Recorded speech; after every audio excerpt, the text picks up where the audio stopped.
The National Union of Metalworkers of South Africa will be joining a march organised by the United Eswatini Diaspora to the United Nations Human Rights Commission offices in Pretoria. The group is expected to hand over a memorandum demanding that the Commission take action against the alleged human rights violations in Eswatini. The United Eswatini Diaspora says there's been an escalation of violent attacks and acts of brutality against civilians, with the police and military clamping down on peaceful protests. Molemo-Waone Mothoa is on this story. Let's cross live to her now. Molemo-Waone, what's happening where you are?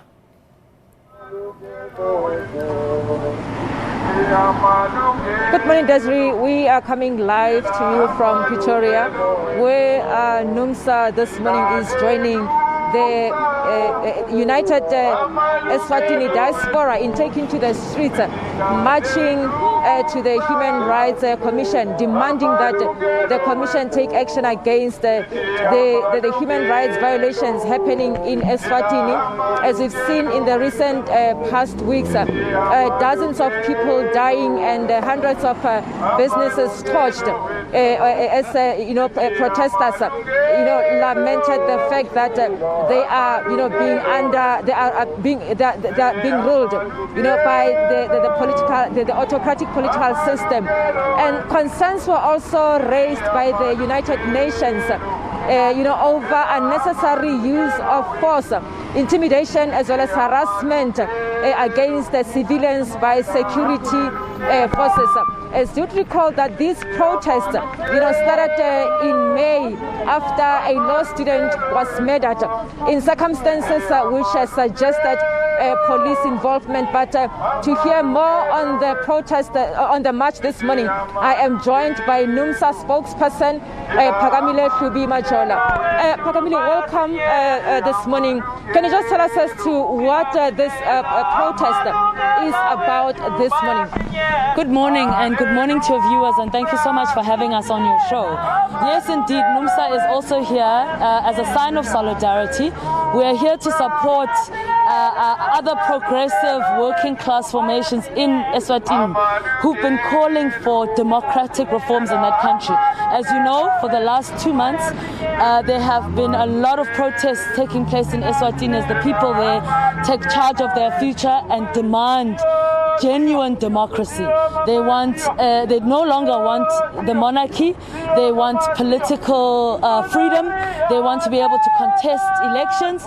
And as Numsa, we support wholeheartedly the demands of the masses in Eswatini. And this is why we're here today. We're here to show solidarity, to show support, to amplify their voices in this country, so that not just in South Africa, but everywhere across the world, people must know and remember that even now, the protests and the dissatisfaction against the current administration continues in Eswatini. We also understand that there's an escalation of violent attacks as well as brutal acts on civilians, and there are still those, some of the protesters who are still behind bars even now. Yes, and that's why, as Numsa, we've characterized the Mswati regime as a brutal authoritarian regime, as a monarchy, which in terms of the demands of the working class must be removed. And this is a demand that we support wholeheartedly. Once a government starts using state agencies against its own people, that government no longer deserves to be in power. And this is why we support the demands that are being made by the majority of people in Eswatini.